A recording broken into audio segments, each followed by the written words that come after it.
Alright, just going to do a video explaining how the goal of the Jesuits is essentially bringing the entire world under a tyrannical theocracy and the elimination of what they call paganism, which is just simply Bible-believing Christians, which is funny because the Roman Catholics and the Jesuits are the real pagans. They follow a repackaging of the pagan Greco-Roman religion. We're going to read to you an excerpt from this book by Edmund Paris called I'll get that on screen. It's called The Secret History of the Jesuits. And it's a pretty in-depth, detailed book. I'm going to read an excerpt. This is from chapter 12, page 71 of The Secret History of the Jesuits by, get the title right there, by Edmund Paris. I'll hold it that way. Oops, lost the page.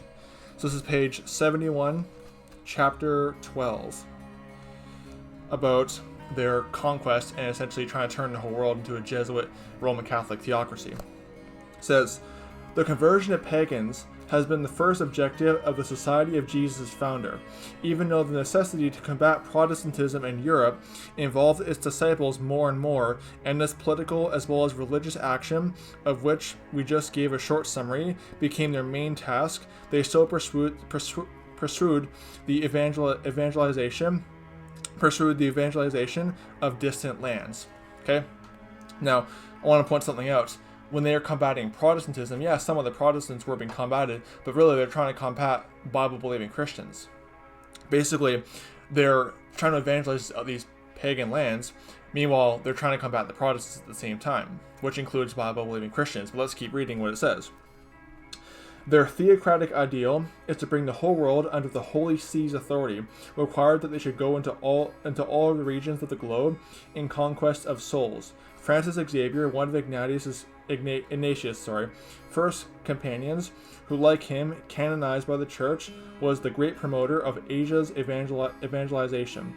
In 1542, he disembarked at Goa and found there a bishop, a cathedral, and a covenant of Franciscans who, together with some Portuguese priests, had already tried to spread around them the religion of Christ. Now I need to point something out. The religion of Christ is not Roman Catholicism. The Jesuits are not the Society of Jesus Christ. The Jesuits are a satanic Luciferian cult. That's what it comes down to. But just going to keep reading the rest of the excerpt. He gave that first attempt to bring such strong impetus that he was surnamed the, quote, Apostle of India, unquote. Well, he's definitely the apostle of India. He's an apostle of Satan, like it warns about in 2 Corinthians chapter 11, verses 13 and 15. Satan's, apostles, false apostles, Satan's ministers come as the ministers of righteousness. That's exactly what the Jesuits are. They're Satan's ministers who come as the ministers of righteousness.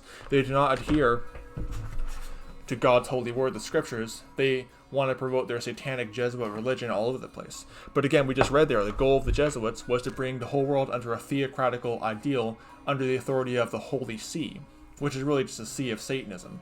That's what the Vatican is. So the goal of the Jesuits is world domination under the authority of the Antichrist Pope and the Black Pope, which, of course, I've said before, the Black Pope and his henchman, the White Pope.